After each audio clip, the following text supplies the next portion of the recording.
Every religion all over the world can be seen as the distant echo of the Srimad Bhagavad Gita, such as Mahavir, Gautam Buddha, Nanak, Kabir, and others. These cassettes of the Gita are being presented for self-realization for seekers everywhere.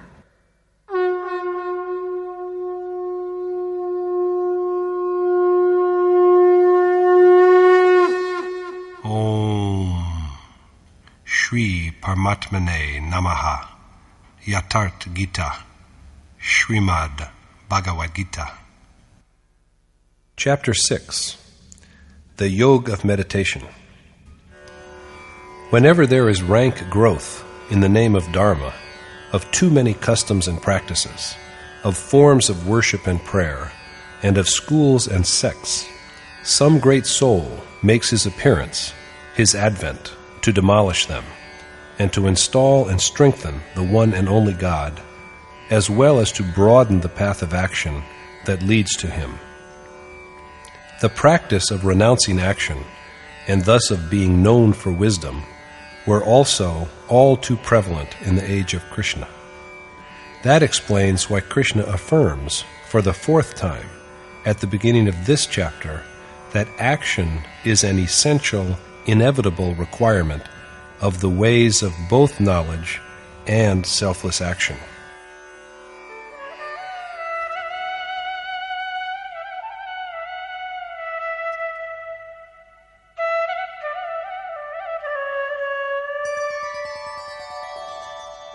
Anashritah karma phalam karyam karma karoti yah sasannyasi cha yogi cha na niragnir na chakriyah.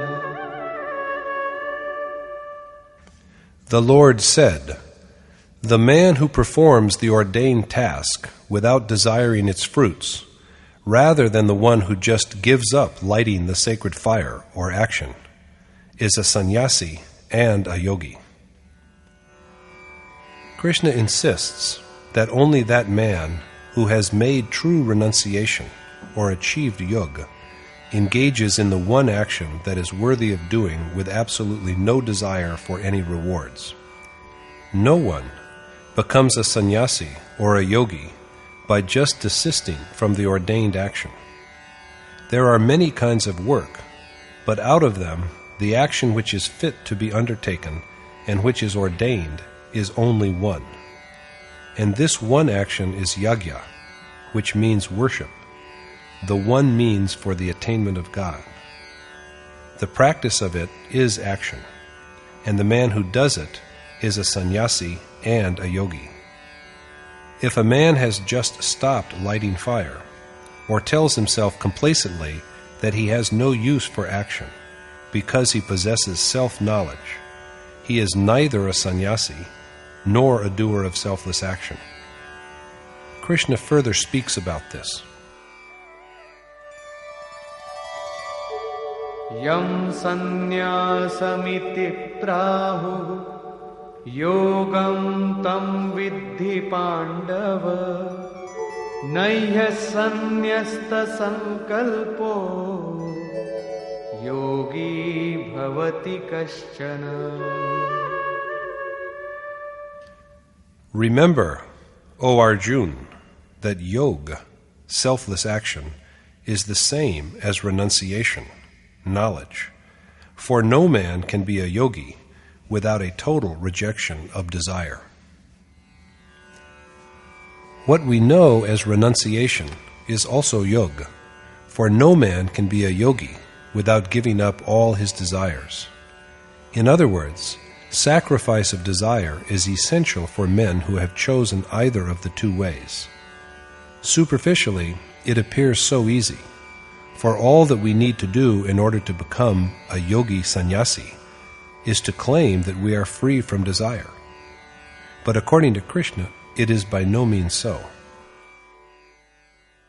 Arurukshor munir yogam karma karanam uchyate योगारूढस्य तस्यैव शमः कारणमुच्यते. Whereas selfless action is the means for the contemplative man who wishes to achieve yoga, a total absence of will is the means for one who has attained to it. Performance of action to achieve yoga is the way for the reflective man who aspires to selfless action.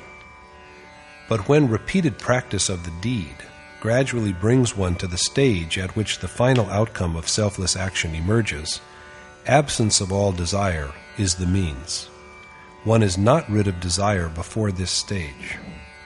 And Yada hinendriyartheshu na karmasvanushajyate sarvasankalpa sannyasi yogarudhastadochyate. A man is said to have achieved yoga when he is unattached to both sensual pleasure and action. This is the stage when a man is not given to sensual pleasure nor to action. When the culmination of yoga is once reached, who is there beyond to strive and look for? So there is no longer any need of even the prescribed task of worship, and therefore of attachment to action. This is the point when attachments are completely broken. This is sannyas, and this is also achievement of yoga. While a worshipper is still on his way and has not yet arrived at this point, there is nothing like renunciation. Krishna then speaks about the profit that accrues from the attainment of yoga. Uddharedātmanātmānam nātmānamavasādayet ātmaiva hyātmano bandhu ātmaiva ripuratmanah. Since the soul enshrined in a man is his friend as well as his foe, it is binding on a man to lift himself by his own effort rather than degrade himself. It is a man's duty to work for the salvation of his soul. He must not tempt him to damnation, for the embodied soul is both his friend and enemy. Let us now see, in Krishna's words, when the self is a friend and when an adversary. Bandhuratmatmanastasya yenatmaivatmana jitah anatmanastu shatrutve vartetatmaiva shatruvat. The self is a friend to the man who has overcome his mind and senses, but he is an enemy to one who has failed to do so. To the man who has vanquished his mind and senses, the soul within is a friend, but to the man who has not subdued his mind and senses, he is an enemy. In the 5th and 6th verses, Krishna thus insists repeatedly that a man should redeem his self by his own effort. He must not degrade him because the self is a friend. Besides him, besides the self, there is neither any friend nor any enemy. It is so because if a man has restrained his mind and senses, his soul acts as a friend and brings him the highest good. But if a man's mind and senses are not restrained, his soul turns into an enemy that drags him to rebirth in lower forms of life and to endless misery. Men are fond of saying, "I am soul, so there is nothing for us to worry about." We cite evidence from the Gita itself. Is not it said there, we ask, that weapons cannot pierce and fire cannot burn and wind cannot wither the self? He, the deathless, immutable, and universal, is therefore me. Believing so, we pay little heed to the warning in the Gita that this soul within us can also descend to an inferior, degraded level. Fortunately, however, he can also be saved and elevated. And Krishna has made known to Arjuna the action which is worthy of being done and which leads the soul to absolution. The following verse indicates the qualities of a benign, friendly self.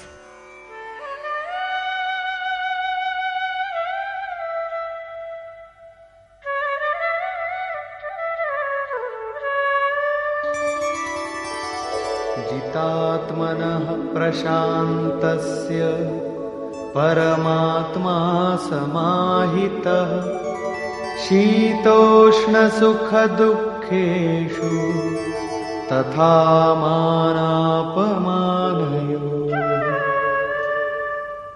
God is ever and inseparably present in the serene heart of the self-abiding man who is unmoved by the contradictions of heat and cold, happiness and sorrow, and fame and infamy.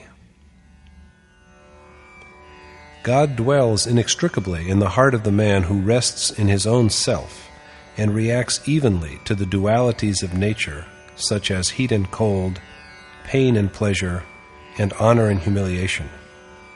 Perfect repose flows through one who has conquered the mind along with the senses. This is the stage when the soul is liberated. ज्ञानविज्ञानतृप्तात्मा कूटस्थो विजितेन्द्रियः युक्त इत्युच्यते योगी समलोष्टाश्मकाञ्चनः. The yogi, whose mind is quenched with knowledge, both divine and intuitive, whose devotion is steady and constant, who has conquered his senses well, and who makes no distinction between objects ostensibly as different as earth, rock, and gold, is said to have realized God. The yogi who has achieved this state is said to be endowed with yoga. He has reached the crowning point of yoga, which Yogeshwar Krishna has portrayed in verses 7 through 12 in chapter 5. Perception of God and the consequent enlightenment are knowledge.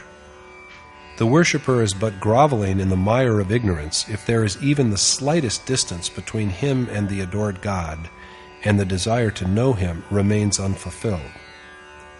What is called intuitive knowledge, Vigyan, here is knowledge of God's functioning through things, acts, and relations, that is, the manifest universe, which reveal how he is all-pervading, how he prompts, how he guides innumerable souls simultaneously, and how he is knower of all times, past, present, and future.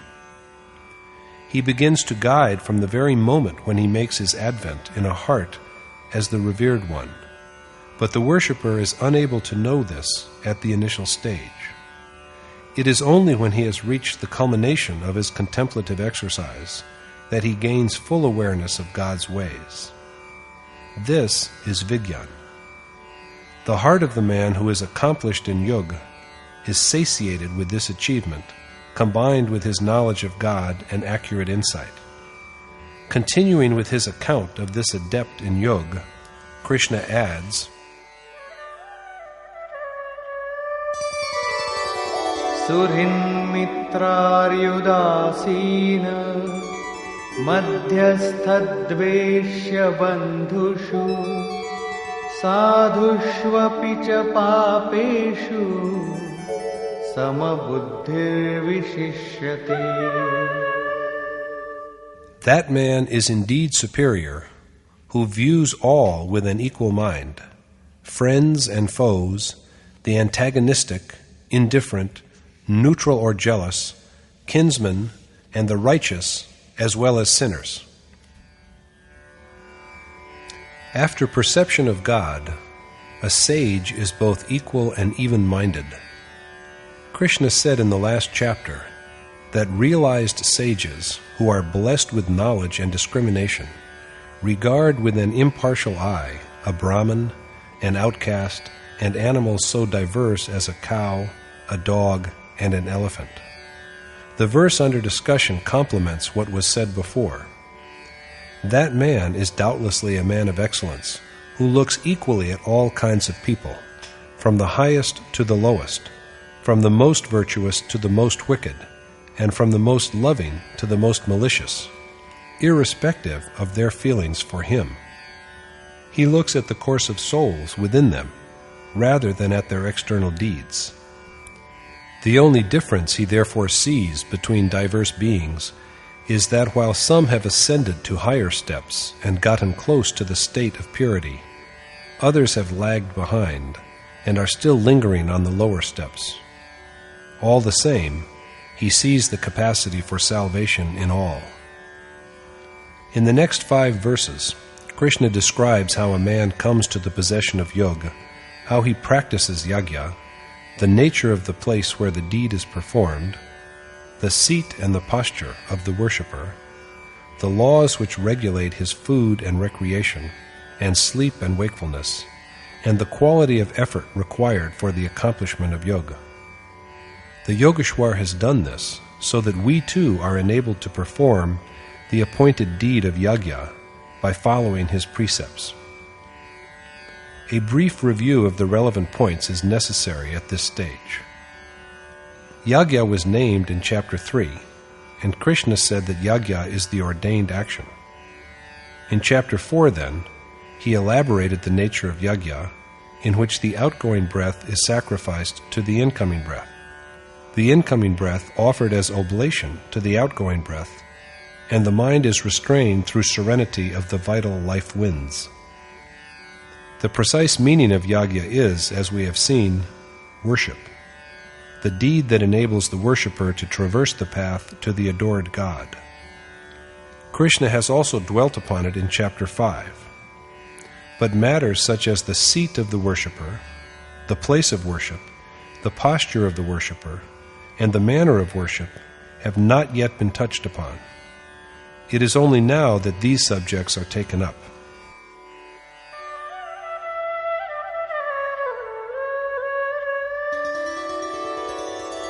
Yogi yunjita satatam atmanam rahasi sthitah ekaki yata chittatma nirashira parigraha. The yogi, engaged in self-conquest, should devote himself to the practice of yoga in loneliness in a secluded place, controlling his mind, body, and senses, and rid of desire and acquisitiveness. Being all alone in a place where there are no distractions, restraint of mind, body, and senses, and a complete rejection of attachments are all essential for a man who is engaged in the task of self-realization. The following verse contains an account of the place and the seat which are conducive to the exercise. Shuchau deshe pratisthapya sthiramasanamaatmanah natyuchritam nati nicham chailajina kushottaram. At a clean spot, he should devise a seat of kush grass or deerskin covered with a piece of cloth, which is neither too high nor too low. Cleanliness of place is a question of sweeping and wiping it to keep it neat and tidy. In such a clean place, the worshipper should make for himself a seat of grass or deerskin, on top of which there is spread a cover of fabric such as silk or of wool. However, the seat may also be just a simple wooden board. But whatever it is, it should be firm and neither too high nor too low. The intent behind all this is that something should be spread on the ground to cover it. It may be anything: skin, a mat, a piece of any kind of cloth, or even a wooden plank. It is important that the seat is not shaky. Again, it should be neither too high from the ground nor too low. My revered teacher, Maharajaji, used to sit on a seat that was about 5 inches high. Once, it so happened that some devotees got him a marble seat that was about 1 foot high. Maharajaji sat on it only once and said, "No, this is too high. A sadhu should not sit too high. It only makes them vain." That does not mean, though, that they should sit too low either, for that gives rise to a sense of inferiority, of contempt for oneself. So he had the marble seat put away in the forest. Maharajaji never went there, and neither does anybody else now. That really was an exercise in a practical lesson by the great man. So the seat of a worshipper should not be too high. If it is too high, vanity will overtake him even before he commences the task of divine adoration. After thus cleaning a spot and making a firm and reasonably elevated seat on it,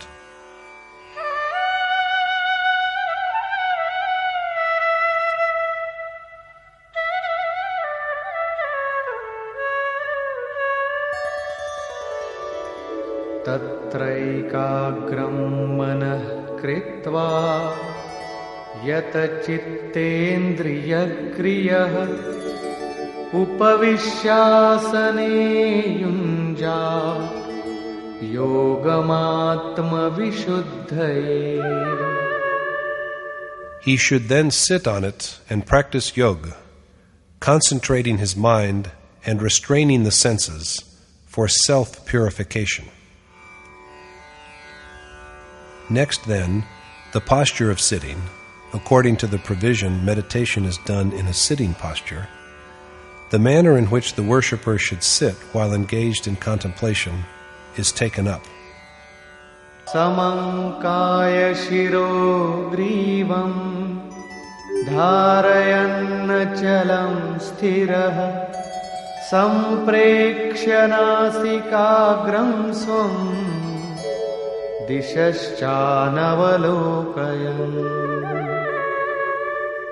Holding his body, head, and neck firmly erect, his eyes should concentrate on the tip of the nose, looking neither right nor left. In the course of meditation, the worshipper should keep his body, neck, and head straight, steady, and unmoving, like a column of wood, as it were. Sitting erect and firm like this, he should keep his eyes fixed on the tip of his nose. Rather than meaning that he should watch the tip of the nose, the directive is that the eyes should look straight in line with the nose. The tendency of eyes of restlessly flitting here and there must be curbed.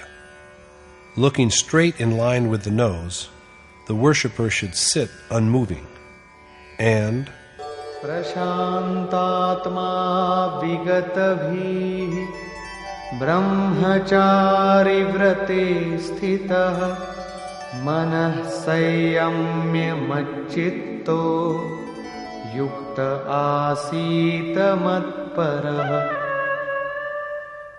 Abiding in continence, fearless, serene at heart, alert and restrained in mind, he should surrender himself firmly to me. What actually does continence, brahmacharya vrat, celibacy, mean? People usually say that it is restraint of the sexual urge, but it has been the experience of sages that such restraint is impossible so long as the mind is associated with objects, sights, touch, and sounds which inflame the urge.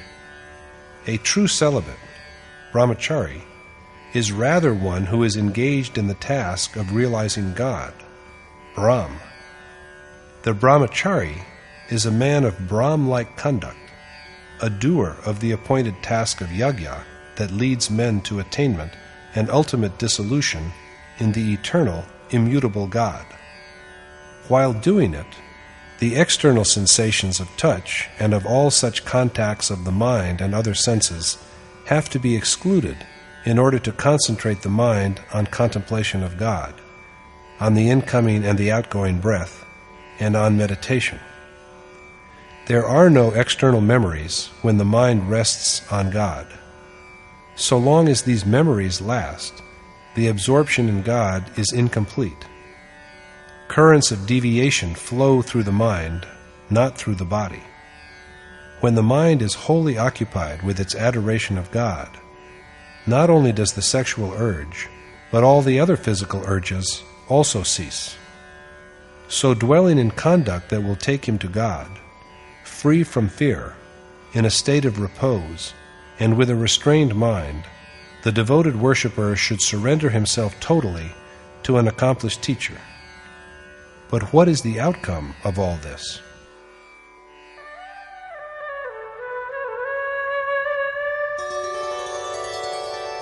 Yunjannevam sadatmanam yogi niyatamanasah shantim nirvana parama matsamsthamadhigacchati. The yogi with a restrained mind, who thus meditates on me incessantly, at last attains to the sublime peace that dwells in me. The yogi who thus always reflects on Krishna, an ideal accomplished teacher who dwells in God, with a controlled mind achieves his sublime peace. So Arjuna is told to constantly devote himself to the task. The treatment of the subject is now almost complete. In the next 2 verses, Krishna then points out the importance of physical discipline, regulated food, and recreation for the worshipper who aims at the conquest of ultimate bliss. Natyashnatastu yogosti na chaikantamanashnatah na chati swapnashilasya Jagrato naiva charjuna. This yoga, O Arjuna, is neither achieved by one who eats too much or too little, nor by one who sleeps too much or too little. Moderation in food and sleep are necessary for a man who wishes to be a yogi. Now, if the man who eats and sleeps immoderately cannot achieve yoga, who can? Yuktahara viharasya yukta cheshtasya karmasu yukta swapnavabodhasya yogo bhavati dukkhaha.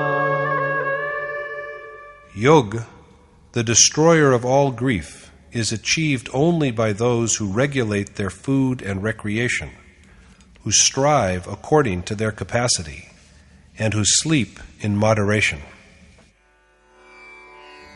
If a man eats too much, he is overtaken by lethargy, sleep, and negligence, and the act of meditation is simply not possible in such a condition. On the contrary, fasting will weaken the body, and there will not be enough strength to even sit straight and firm. According to my revered teacher, one should eat a little less than one's need. Recreation, as understood here, is walking according to the available space. Some physical exercise is a necessity. Circulation is slowed down in the absence of such exertion, and one falls prey to illness. How much a man sleeps or remains awake is determined by age, food, and habit. The most exalted Maharajaji used to tell us that a yogi should sleep for 4 hours and be constantly engaged in meditation. Men who curb their sleep by force, however, soon lose their sanity. Along with all these, there should also be sufficient effort for the accomplishment of the undertaken task, for without this, the act of worship cannot be carried out well. He succeeds in achieving yoga who excludes all thoughts of external objects from his mind, and who is constantly engaged in meditation. This is what Krishna emphasizes again. Yada viniyatam chittam atmanyevavatishthate nispruha sarvakamebhyo yukta ityuchyate tada. A man is said to be endowed with yoga when, restrained by the practice of selfless action and contented with self, his mind is freed from all desires. Thus, when disciplined by the practice of selfless action, the mind of a man is firmly centered on God and is indeed dissolved in Him, and when there remains no desire, the worshipper is said to have attained to yoga. Let us now see what a well-restrained mind is.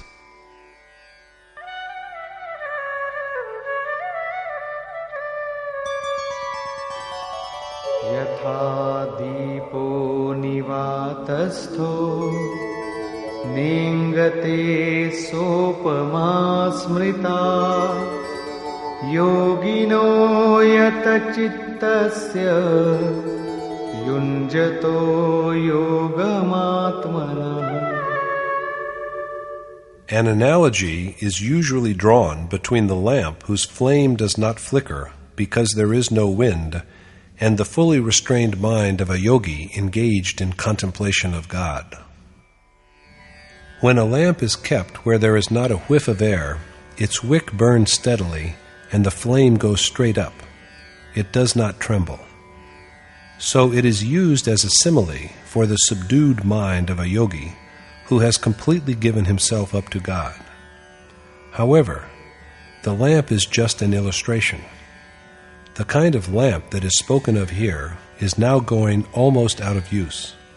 So let us take yet another example. When a stick of incense is burnt, its smoke rises straight up if it is undisturbed by wind. But this, again, is no more than an analogy between smoke and the mind of a yogi. True that the mind has been conquered and restrained, but it is still there. What spiritual splendor is realized when the restrained mind also is dissolved?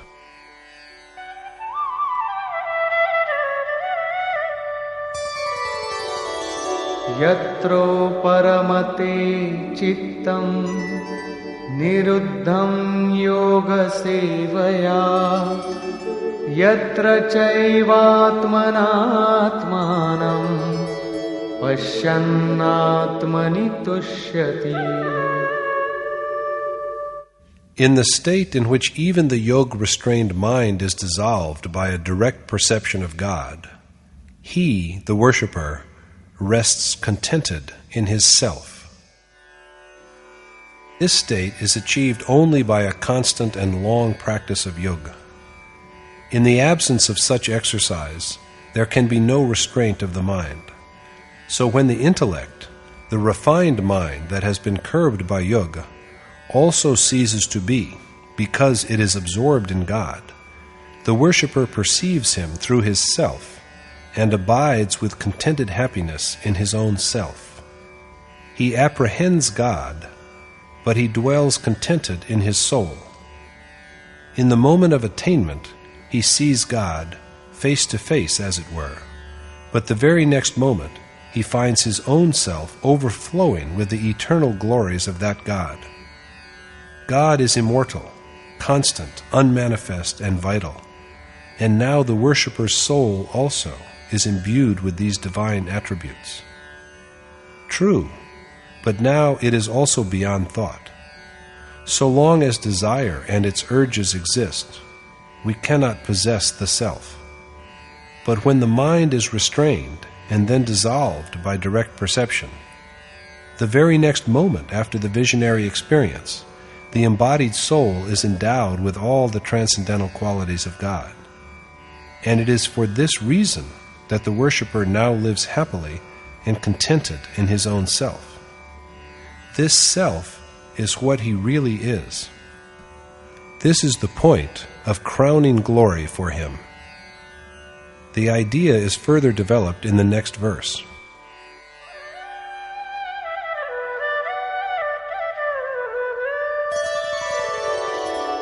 Sukhamatyantikam yattat buddhigrahyamatīndriyam vetti yatra na caivāyam sthitaścalati tattvatah. After knowing God, he, the yogi, dwells forever and unwavering in the state in which he is blessed with the eternal, sense-transcending joy that can be felt only by a refined and subtle intellect. And such is the state after attainment in which the worshipper lives forever and from which he never strays. Moreover, Yam labdhva chaparam labham manyate nadhikam tatah yasmin sthito na dukkhena gurunapi vichalyate. in this state in which he believes that there can be no greater good than the ultimate peace he has found in God, he is unshaken by even the direst of all griefs. After he is once blessed with God's transcendental peace, settled firmly in the state of his realization, the yogi is freed from all grief, and now even the most painful sorrow cannot affect him. It is so because the mind that feels is now itself dissolved. So, Tam vidya dukkha sanyoga viyogam yoga sangitam sanishchayena yoktavyo yogo nirvinna chetasa. it is a duty to practice this yoga, untouched by miseries of the world, with vigor and determination, and without a sense of ennui. That which is equally free from worldly attraction and repulsion is named yoga. Yoga is experiencing the final beatitude. Attainment of the ultimate essence that is God is yoga.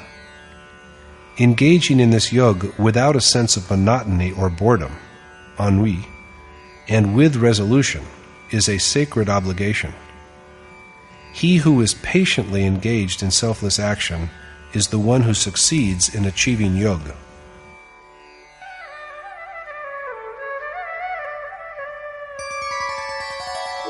Sankalpa prabhavan kaman styaktva sarvan sheshatah manasaivendriya gramam viniyamya samantatah.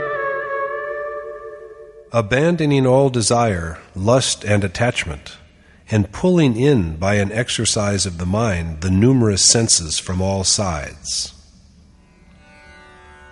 It is a man's duty to sacrifice all the desires that arise from will, along with attachment to worldly pleasures, and restrain well with his mind the senses from straying here and there.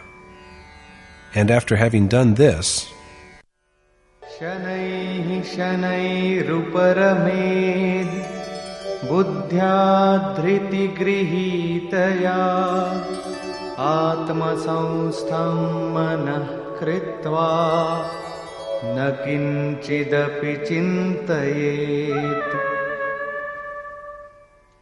his intellect should also rein in the mind firmly and make it contemplate nothing except God, and thus, step by step, he should proceed towards the attainment of final liberation.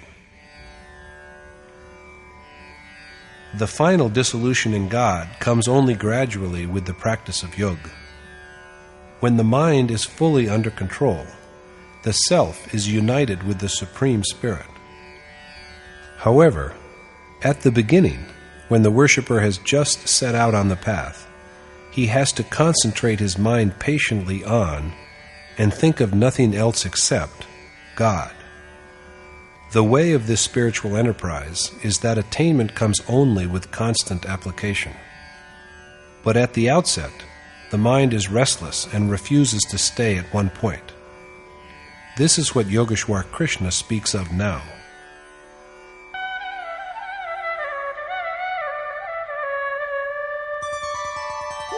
Yato yato nischarati manaschancalamassthiram tatastato niyamyaitad atmanyeva vasham nayet. Doing away with the causes that make the inconstant and fickle wander among worldly objects, he should devote his mind to God alone.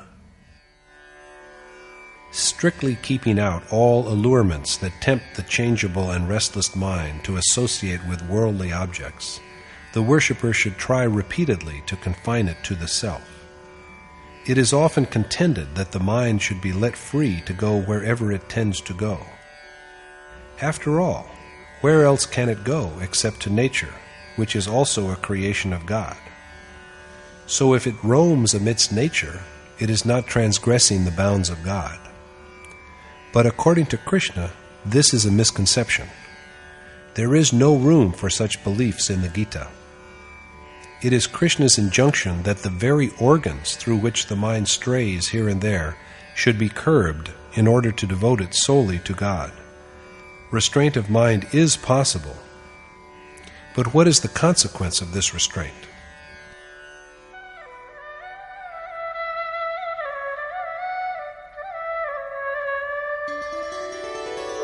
Prashantamanasam yenam yoginam sukhamuttamam upaiti shantarajasam brahmabhutamakalmasham.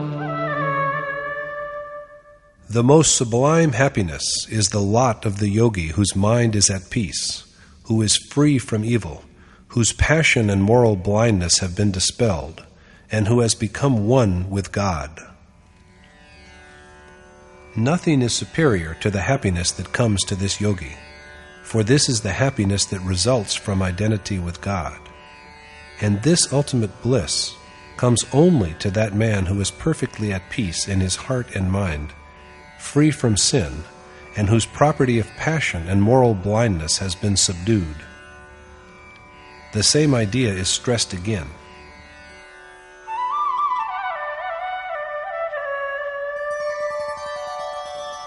Yunjannevam sadatmanam yogi vigata kalmashah sukhena brahma samsparsham atyantam sukhamashnute. Thus, constantly dedicating his self to God, the immaculate yogi experiences the eternal bliss of realization. The emphasis here is on sinlessness and continuous devotion. The yogi needs to possess these qualities before he can experience the blessedness of touching God and merging into Him. So worship is a necessity.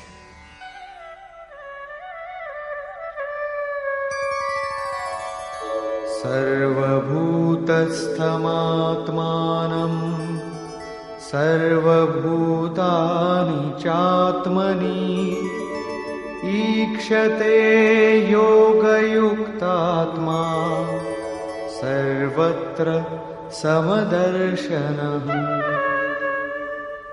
The worshipper, whose self has achieved the state of yoga and who sees all with an equal eye, beholds his own self in all beings and all beings in his self.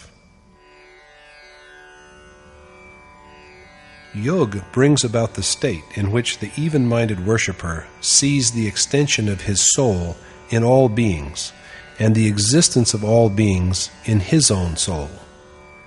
The advantage of the perception of this unity of all beings is the burden of the next verse. Yo mam pashyati sarvatra sarvam cha mayi pashyati tasyaham na pranashyami sacha me na pranashyati. From the man who sees me as the soul in all beings, and all beings in me, Vasudev, I am not hidden, and he is not hidden from me. God is manifest to the man who sees him in all beings, that all beings are imbued with his spirit, and all beings are abiding in him. God also knows his worshipper in the same way. This is the direct encounter between the yogi and his prompter. This is the feeling of kinship between God and man, and salvation in this case arises from the feeling of oneness that brings the worshipper intimately close to his adored God.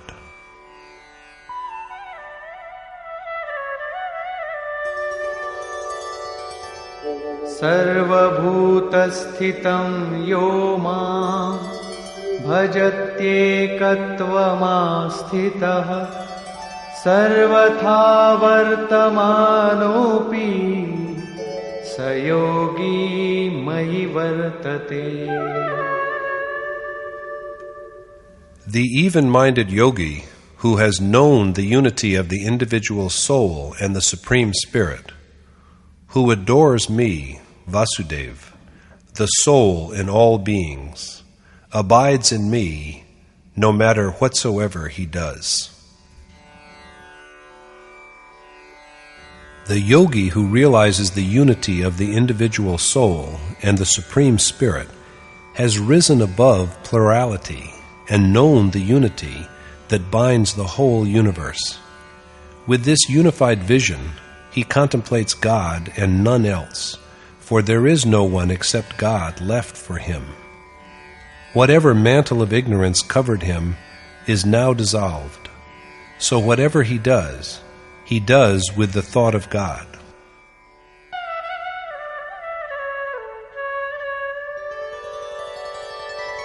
Atmaupamyena sarvatra samam pashyati Arjuna sukham va yadi va dukkham sayogi paramo matah. O Arjuna, the worshipper who perceives all things as identical and regards happiness and sorrow as identical, is thought to be the most accomplished yogi. The man who realizes that his self is also the self of all other creatures, who makes no difference between himself and others, and for whom joy and grief are the same, is the one for whom there are no longer any distinctions nor discriminations. So he is rightly regarded as a yogi who has attained to the highest excellence in his discipline. But no sooner has Krishna concluded his discourse on the consequences of perfect mental restraint than Arjuna expresses a fresh misgiving.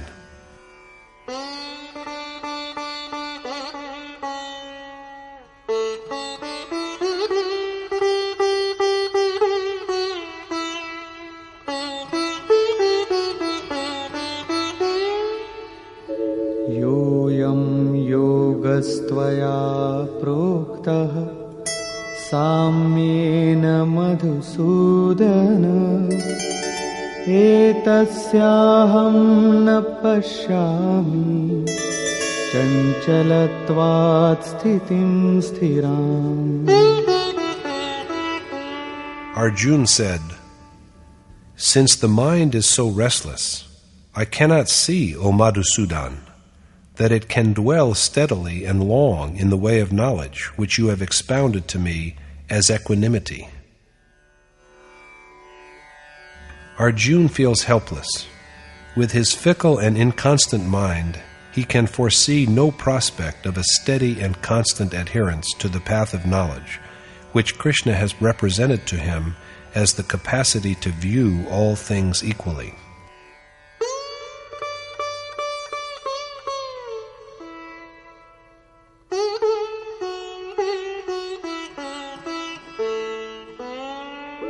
Chanchalam hi manah Krishna pramathi balavadridham tasyaham nigraham manye vayoriva sudushkaram. For I find restraining the mind as difficult as restraining the wind, because it is equally restless, turbulent, and mighty. The mind is so fickle and restless. By nature it is something that churns and agitates, obstinate and powerful. So Arjuna is apprehensive that trying to restrain it is going to prove as futile as tying up the wind.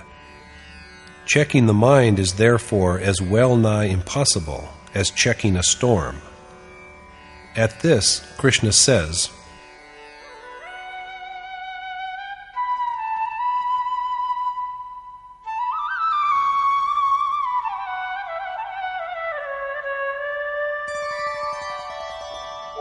Asamshayam mahabaho mano durnigraham chalam abhyasena tu kaunteya vairagyena cha grihate.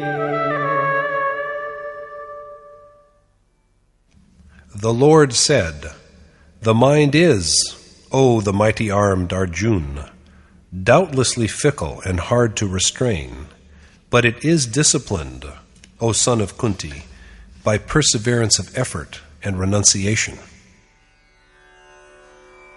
Arjuna is here referred to as mighty-armed because he is capable of great accomplishment.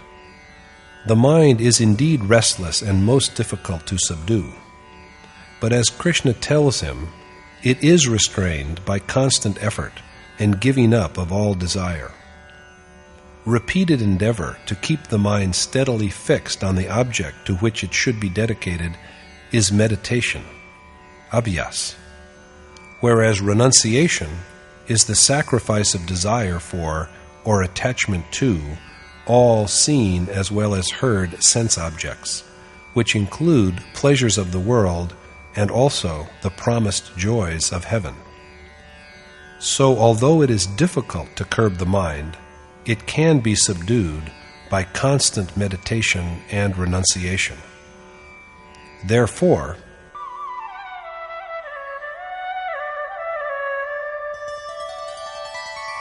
asanyataatmana yogo dushprapa iti me matihi vashyatmana tu yatata shakyo vaptumupayatah. it is my firm conviction that while the attainment of yoga is most difficult for a man who fails to restrain his mind, it is easy for him who is his own master and active in the performance of the required action. The achievement of yoga is not really so difficult as Arjuna has assumed. It is difficult, indeed impossible, for the man with an unrestrained mind, but it is within the reach of one who has disciplined his thoughts and feelings and is enterprising. So Arjuna should not abandon his endeavor for yoga just because of his fear that it is something impossible to achieve.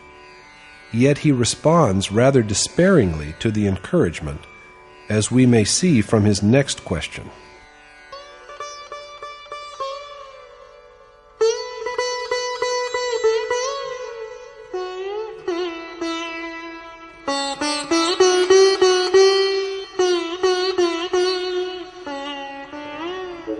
Ayati shraddhayopeto yoga manasah aprapya yoga sansiddhim कां गतिं कृष्ण गच्छति.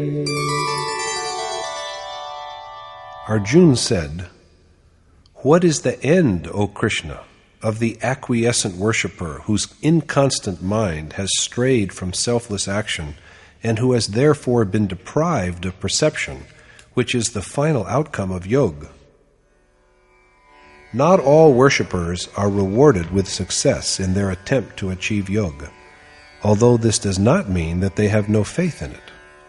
The practice of yoga is often disrupted by the restless mind. But what happens to men who wished to be yogis but did not succeed because of their fickle minds?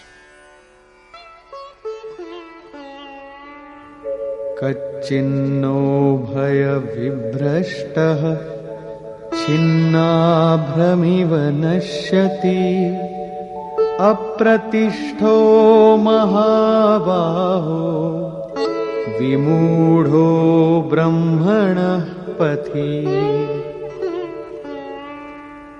Is it, O the mighty-armed Arjuna, that this deluded man with no haven to turn to is destroyed like scattered clouds, deprived of both self-realization and worldly pleasures? Is this man truly like scattered patches of clouds because his mind is divided and he is confused? If a small patch of cloud appears in the sky, it can neither precipitate rain nor join other clouds, and within moments the wind destroys it. Very much similar to this puny, isolated cloud appears the passive and unpersevering man who begins with an enterprise and then discontinues his efforts. Arjuna wishes to be enlightened on what finally happens to such a man. Is he destroyed? If so, he has missed both self-realization and worldly enjoyment. But what is his final end?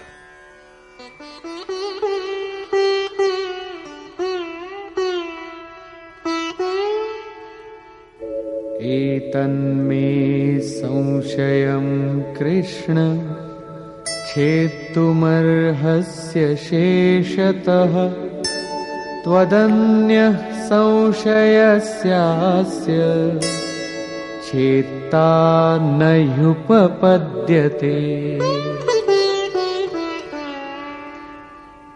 You, O Krishna, are the most capable of fully resolving this doubt of mine, because I cannot think of anyone else who can do it. The ardor of Arjuna's faith is remarkable. He is convinced that only Krishna can dispel his doubts. No one else can do it.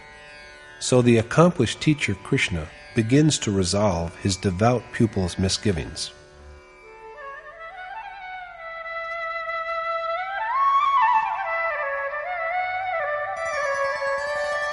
Partha नैवेह नामुत्र विनाशस्तस्य विद्यते न हि कल्याणकृत् कश्चिद् दुर्गतिं तात गच्छति.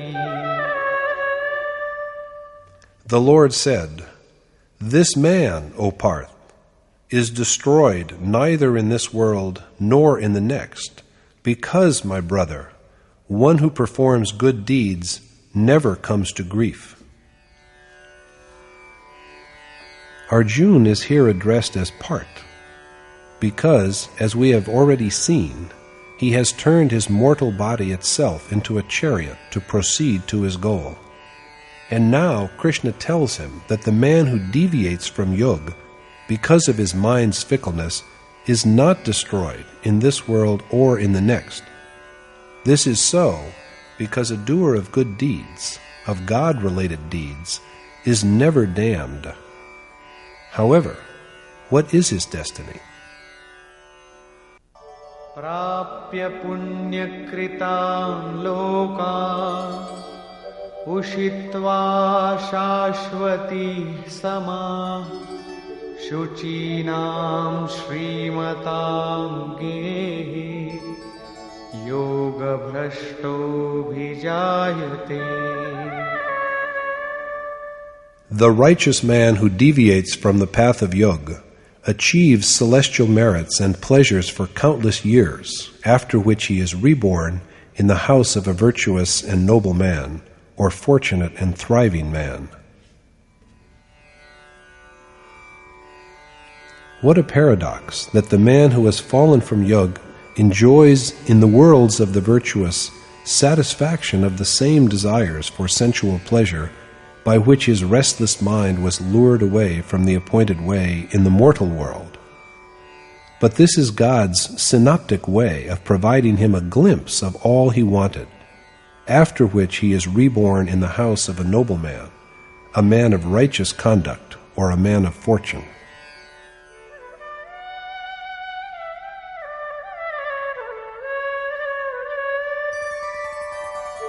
अथवा योगिनामेव कुले भवति धीमताम् एतद्धि दुर्लभतरम् लोके जन्म यदीदृशम्.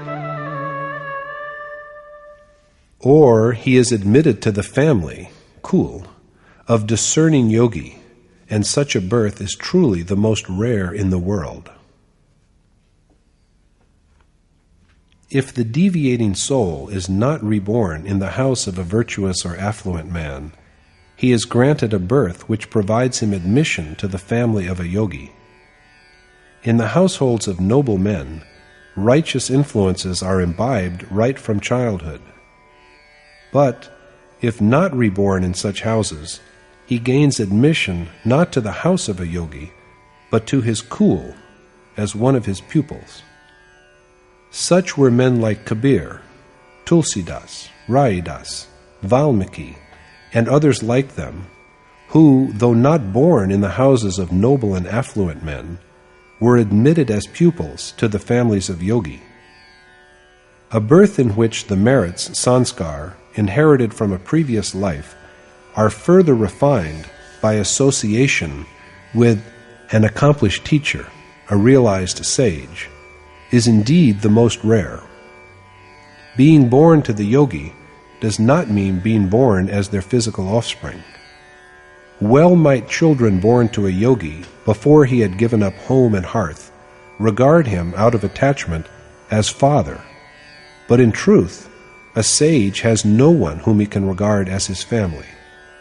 100 times the concern he has for his own children is the concern a realized sage has for his faithful and obedient pupils. They, the pupils of the accomplished teacher, are his real children. Accomplished teachers do not admit pupils who are not endowed with the requisite sanskar. If my revered teacher, Maharajaji, were inclined to converting people into sadhus, he could have had thousands of disenchanted men as his pupils. But he sent all the supplicants back home, paying fare to some of them by intimating and writing letters to families in other cases, and sometimes by persuasion. He had inauspicious omens if some of the contenders were adamant on being admitted as pupils. An inner voice cautioned him that they were wanting in the qualities that make a sadhu, and so he rejected them. Smarting under unbearable disappointment, a couple of the supplicants even resorted to the extreme step of taking their own life. Notwithstanding all this, Maharajaji would not admit pupils he did not find spiritually equipped to receive and profit by his teaching. After learning of the suicide by one he had rejected, he said, "I knew he was terribly alarmed, but I did not know he would kill himself. Had I known this, I would have taken him. For what greater harm could have been in that, except that he would have persisted as a sinner?" The revered Maharajaji was a man of great compassion, and yet he did not accept unworthy pupils. He admitted in all only about 6 pupils, about whom he had been told by his inner voice, "Today you are going to meet one who has fallen from yoga. He has been groping about for several births. This is his name, and this is how he looks. Accept him when he comes, impart the knowledge of God to him, and support him in his journey along the path." so he accepted only these chosen few. That his intuitions were correct may be seen from the fact that from among his chosen disciples we now have a sage living at Darkundi, another one at Ansuya, and 2 or 3 others who are engaged in the service of mankind elsewhere. They are all men who were admitted as pupils to the family of an accomplished teacher. To be blessed with a birth which provides such opportunity is indeed a most rare event.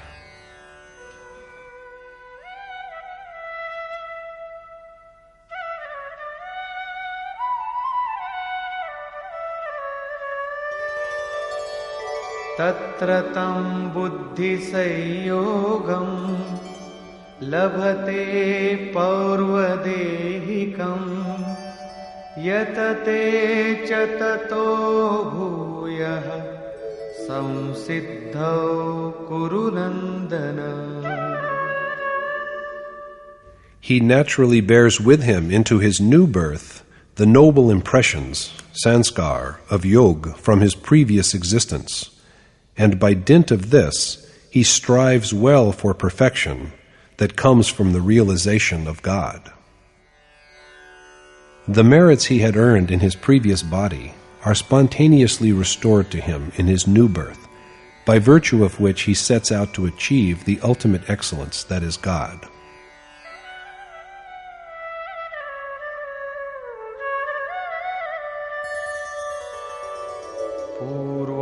पूर्वाभ्यासेन तेनैव ह्रियते ह्यवशोऽपि सः जिज्ञासुरपि योगस्य शब्दब्रह्माति वर्तते.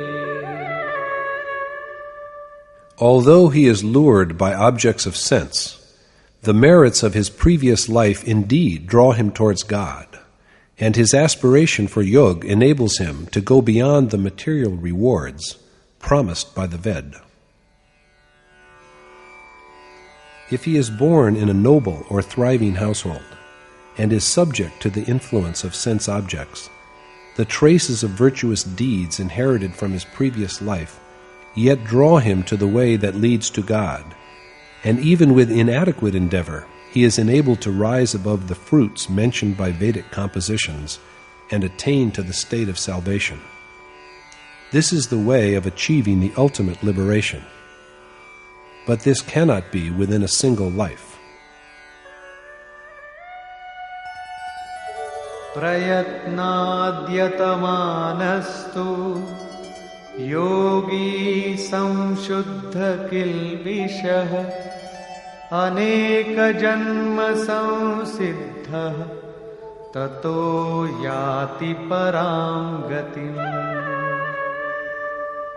The yogi who has purified his heart and mind through several births by intense meditation, and thus rid himself of all sins, attains to the ultimate state of realizing God. Only an endeavor made over a number of lives effects this ultimate accomplishment. The yogi who practices diligent meditation is well rid of all kinds of impiety and then attains to the final beatitude. This is the way of attainment. Setting out on the path of yoga with but a feeble effort, and initiated into it when the mind is yet restless, he is admitted to the family of an accomplished teacher.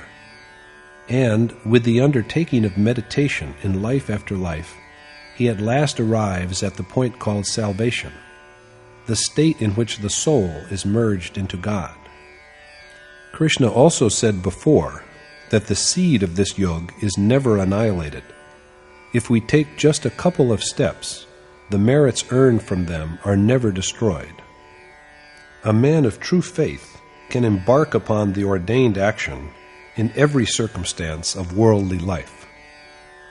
The Gita is for all mankind, for the man devoted to his family and the sannyasi, the educated and the unlettered, and for everyone.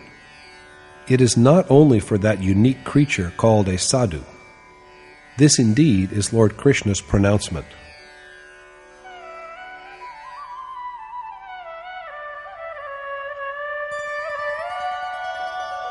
तपस्विभ्योऽधिको Yogi ज्ञानिभ्योऽपि मतोऽधिकः कर्मिभ्यश्चाधिको Yogi तस्माद्योगी भवार्जुन.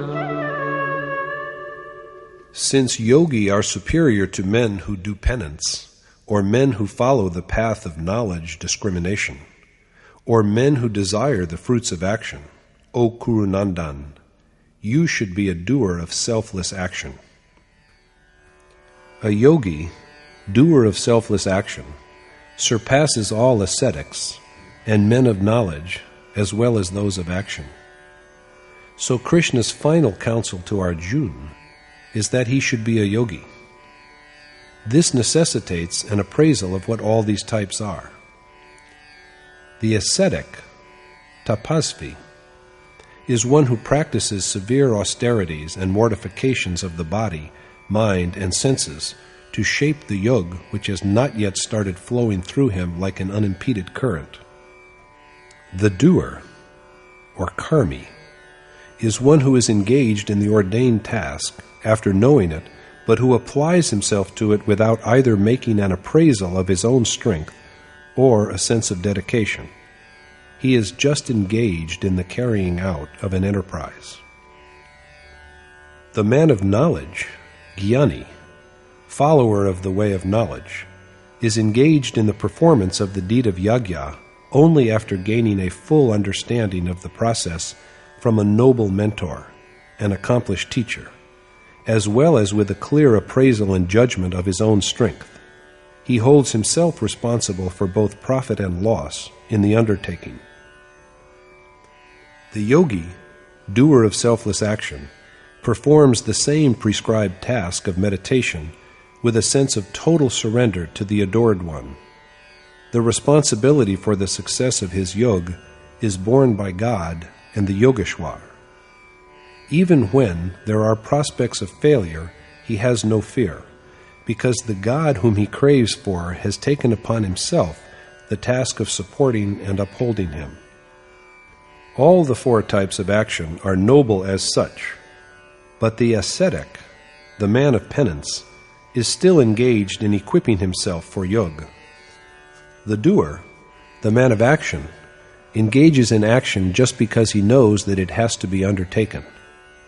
These two may fail because they have neither a sense of dedication nor a proper discernment of their assets and liabilities. But the follower of the way of knowledge is aware of the means of yoga and also of his own strength. He holds himself responsible for whatever he does. And the yogi, the doer of selfless action, has cast himself at the mercy of his adored God, and it is God who will protect and help him. Both of these tread well on the path of spiritual salvation. But the way on which the safety of the worshipper is looked after by God is the superior of the two. It is acknowledged by Krishna.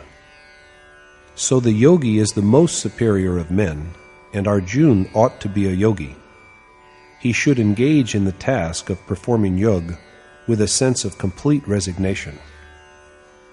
The yogi is superior, but even better is that yogi who dwells in God through his self. The last words of Krishna in the chapter are about this.